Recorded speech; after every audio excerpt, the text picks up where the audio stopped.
Okay, I know you've seen the title and thumbnail of this video and you thought to yourself, the greatest fight in anime history? That's got to be Goku versus Frieza, Ippo versus Sendo rounds 1 and 2, Baki versus Yujiro.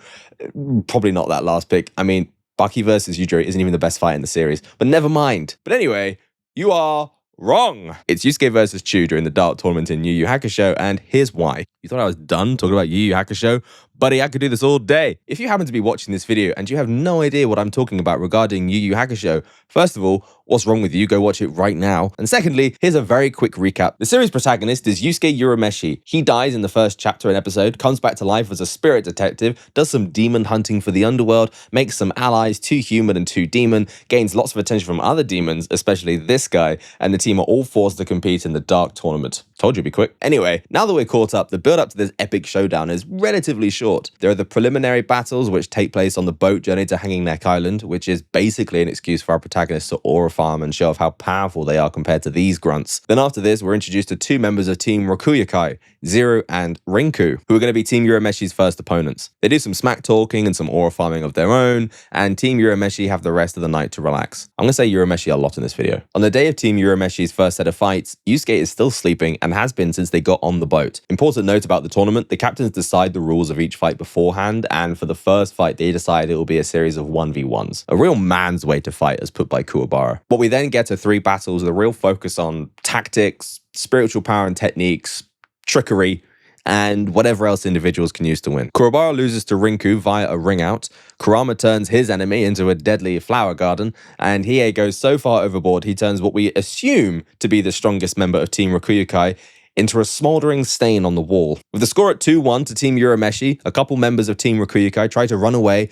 only to be killed and replaced by the true leader of Team Rokuyokai, the drunk Aussie demon himself, Chu. I'm also going to say Team Rokuyokai a lot, or I've said it already. Chu's very demeanor, and honestly, his aura is enough to wake up Yusuke, who decides it's finally his time to fight. And what happens next is truly a fight that legends are made of, and I know that sounds corny as hell, but I'm being serious. Chu and Yusuke are both self-described combat junkies. Chu gets stronger the more he drinks and is a drunken fist master. Yusuke is a street brawler, and to be honest, with the exception of the heavy drinking part, he's quite similar to Chu. Anyway, they clash a few times, talk about how strong they are, but also reveal that they're both keeping a lid on their powers whilst testing each other out. In fact, Yusuke fires off one of his 4 spirit guns just to demonstrate to Chu his specialty and give him a chance to know what he'll be facing next. Chu, likewise, shows equal respect to Yusuke by vomiting? Because like most people have experienced, there's nothing better than just getting it out of you and then carrying on partying. Partying? I mean fighting, obviously. That's one of his techniques, genuinely. It's hilarious and kind of real. So the two then basically fire off all their excess energy and have some beam clashes, nothing we haven't seen before, until they both stop fighting, have a chuckle about how much fun they're having, whilst revealing that now they've only got their normal base strength and resilience to fight with. The two purposely depower themselves just to see what the other's made of. Chu then proposes the best fight in the entire series, the knife edge deathmatch. It's about as simple and fair of a fight as you can get at a death tournament.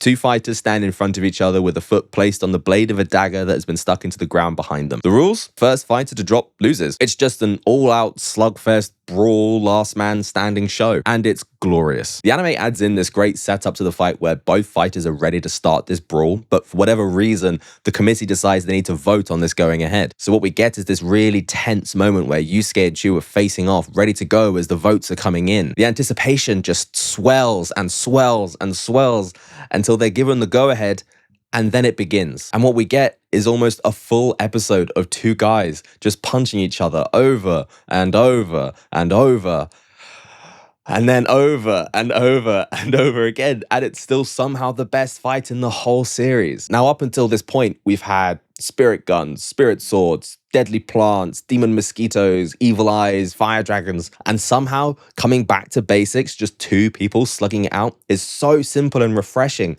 that it creates this whole new atmosphere full of excitement and anticipation. And I can't tell you how much detail and the motion that is captured by Togashi in these panels, so I'll show you. I mean, look at this. Yeah, it's only a few pages within a single chapter, I think maybe 4 pages, but you can feel how long this fight is going on for. You get an understanding of Yusuke and Chu's resolve, their love of fighting, and the respect and camaraderie that's blooming between them both. They entered this tournament as enemies, and by the end of this fight, they're almost best friends. And speaking of friends, Kuwabara is a character who also would have thrived in a battle like this, and whilst I don't think he would have beaten Chu at this stage in the story, he has this look on his face like he was robbed of a battle like this. He just has this pure jealousy and at the same time awe. Remember, he fought Rinku and his yo-yos, which he got tangled up in and counted out of the ring. I mean, that was hardly the fight he was hoping for. Kurama definitely wouldn't want to fight like this. He's much more suited to trap playing and outsmarting your opponent, and whilst I don't doubt he'd fold Chu up like a piece of paper, it would hardly make for that interesting a matchup. And Hiei, yeah, Hiei just wouldn't put up with any of that nonsense at all and would probably turn Chu into a pile of ashes in no time. To be honest, it might be Kuwabara's fault that I'm calling this the greatest fight of all time. He says something about this being like a real battle that legends are made of, how the world has melted away for Yusuke and Chu and they only care about what's happening here and now. And he's right. Well, I've never seen anything so impressive in my life. To them, it's like nothing else exists. Such focus and such pain. I wish there were me in there. This is no longer a fight between two guys. This is the stuff legends are made of. So intimate and they're so focused on each other that it's almost romantic in a way.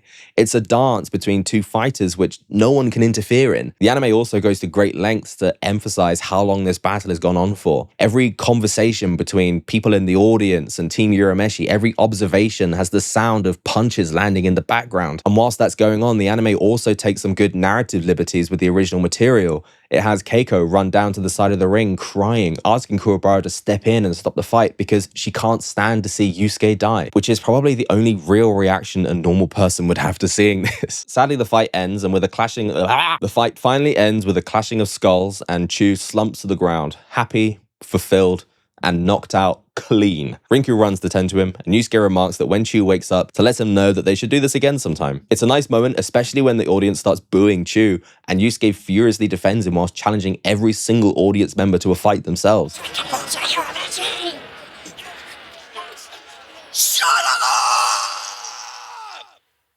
If you idiots got something to say it! But say it to my face, or I'll say it to my fist! He's sincere about it. He really would take them all on. He's legitimately offended on his new friend's behalf. I can still remember watching this for the first time in my living room. I was honestly struggling to process what it was I was seeing. It was just so intense and somehow more attention absorbing than all the great fights that came before it. Remember, I loved the series as a whole, but this was just a level that I'd not yet seen. I mean, how do you go from a really cool moment like Hiei one-shotting Zero and sacrificing the use of his arm doing it, to an even cooler moment, which is, at its bare bones, just a scrap between two combat junkies? Also, who decided to make Chu Australian? Amazing decision, by the way. And same for whoever decided that Jin should be Irish. Crap, it's bright out here. Whoever decided that, you deserve all the good things in your life. It's so weird. Togashi didn't just manage to write two incredible mangas, he also managed to create what I believe to be the greatest tournament arc of all time. And then, like some narrative nesting doll, he also created the best fight within that tournament and the rest of the series. According to me, anyway. It's my video. It amazes me still, even writing, recording, and editing this video, that something so simple as two people punching each other in the body and face can make me feel so energized. And I took great delight in reading and rereading and watching and rewatching, looking for things I missed and cool moments to discuss. So much so that I think I'm just going to start buying merch again. And maybe I'll just watch the show over again from the beginning. Oh no, what a pain. I think maybe this is just my favorite piece of media of all time, and I'm not going to be biased. I'm going to admit that Yu Yu Hakusho has issues, that some of the pacing and the ending can feel rushed. But hey, art isn't always perfect. In fact, it shouldn't be. It should just be what it is. Very philosophical. But there we go, another Yu Yu Hakusho video.